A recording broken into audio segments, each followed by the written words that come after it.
Do you think it's possible not to care at all about what other people think of you? The other day, I caught myself doing something slightly ridiculous. I was planning to repaint a room in my home, and before settling on the final colors, I sent AI a photo of the room as it currently was, and I explained the colors I was considering so that it could generate a mock-up. Before even generating the mock-up, AI made a point of telling me, former interior decorator, how wrong and unbalanced the current color scheme was. Now, AI is not a person. You know it, and I know it. And yet, I felt the need to defend myself. I could have just read the answer and moved on. It wasn't even wrong. I agreed with it. Those colors look terrible. But for some reason, I felt it was really, really important that AI know that I wasn't the one who'd chosen the current colors, that they were from the previous owner, not me. And so I spent a good 10 minutes explaining and defending myself to AI. And at some point, I just stopped and I thought, Anna, what are you doing? Who are you trying to convince here?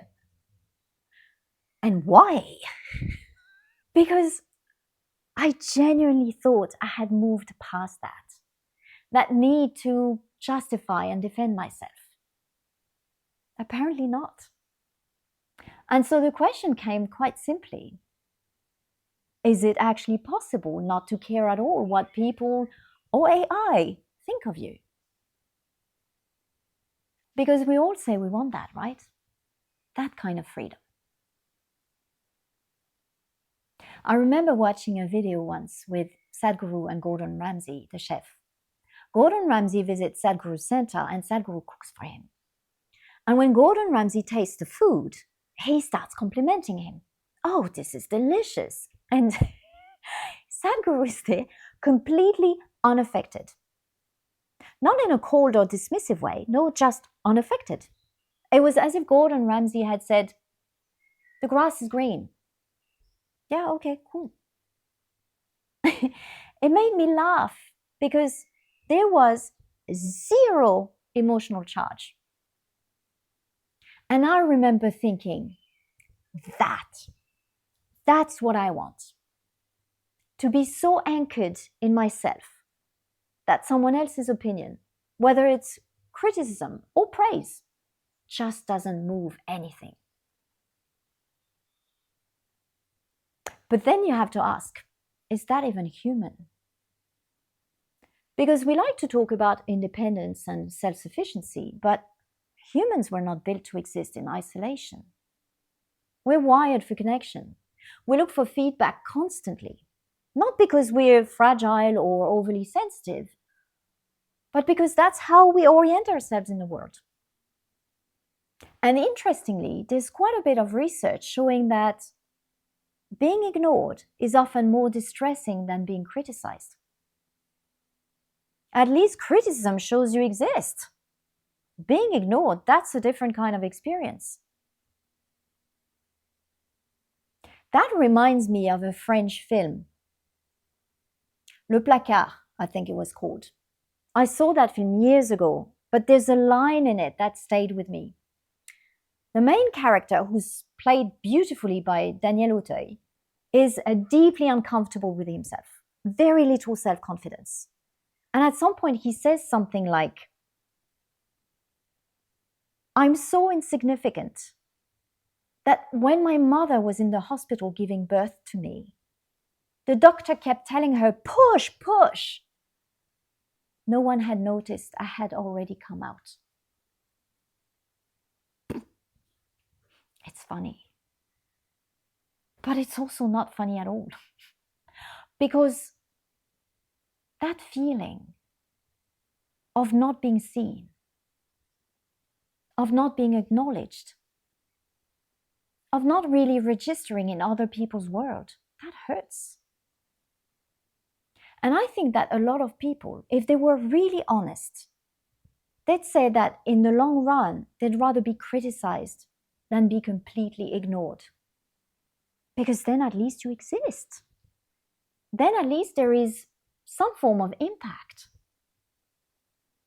So when we say we want to stop caring what people think, what are we actually asking for? To not need people at all? To not be affected by them in any way? To not care whether we're seen, heard, acknowledged? Because that's a very different thing. And I don't think that's what most people actually want. I think what we really want is to stop being controlled by what others think of us. Caring about people is not the problem. Being run by their opinion is. And this is where perfectionism comes in. Because when you're a perfectionist, you don't just care what people think. You anticipate it. You adjust to it before anything even happens. You edit yourself in advance. You say things in a certain way. You don't say certain things. You refine and tweak and polish, not based on what feels right to you, but based on what you think will land well. And after a while, even though you still feel what you like and what you don't like, you no longer see those signals as sufficient to guide your decisions. Because now everything is filtered through other people. What will they think? Will this sound intelligent? Will this be well received? Is this good enough? At some point, you're not expressing something anymore. You're managing how it's going to come across. And from the outside, that can look great. Thoughtful, well put together. But from the inside, there's this kind of tension. Like you're slightly ahead of yourself all the time. Already thinking, how will this sound? You're not just speaking or choosing. You're adjusting as you go. And eventually, something more subtle starts to happen. You begin to lose clarity around your own signals. Not because they're gone, they're still there, but because they get mixed with everything else. And you end up not being able to answer simple questions anymore. Like, do I actually like this? Or do I just think this is what I'm supposed to like? Do I actually want to say this? Or do I just think this is what will sound right? Because when you've been adjusting for a long time, the line gets blurry. What feels right to you and what feels acceptable start to overlap. And you don't always notice when you've crossed from one into the other. So that's where the problem is. Not in the fact that you care, but in what that caring turns into over time. Disappearance. The disappearance of you.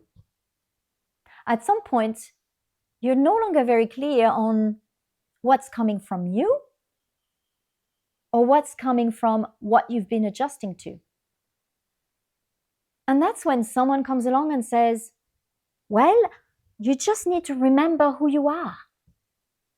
As if that settles it. But what if you're already at the point where you don't know anymore who you are? What if you've never really known? Not in a stable, reliable way. What if what you think you know about yourself came from adjusting in the first place? So then the advice becomes, go and find yourself. Dig deep, get clear, know who you are. And that sounds really good. But then what? Once you've done that, you somehow become immune to all of this? If you know yourself well enough, other people's opinions will just stop mattering? No. Because knowing yourself doesn't remove your sensitivity to people. It doesn't switch off your awareness of how you're perceived, or your ability to pick up on feedback, or your need for connection. And yet, knowing yourself is probably one of the most useful things you can do if you want to stop being controlled by what others think of you. Because, okay, knowing yourself doesn't give you immunity, but it gives you awareness. It allows you to notice when you're about to disappear. And so one day, there's a moment, a comment, a reaction, or even just something you imagine someone might think. And you can actually see the impulse to adjust. You can feel the pull, and you don't automatically follow it. Not because you've decided, I don't care what people think, like an angry, rebellious teenager, but because you're actually there when the impulse to adjust happens. You're aware, and that changes things. Because now you're not trying to eliminate the influence. You're not trying to become this completely unaffected, untouchable person. You're just not automatically disappearing anymore. So no, I don't think the goal is to stop caring what people think. I don't even think that's possible for most of us. And personally, I'm not sure I would want that anyway. I think the interesting question is, when do you start leaving your own point of view, trying to manage someone else's? Because once you see that happening, it's very hard to unsee.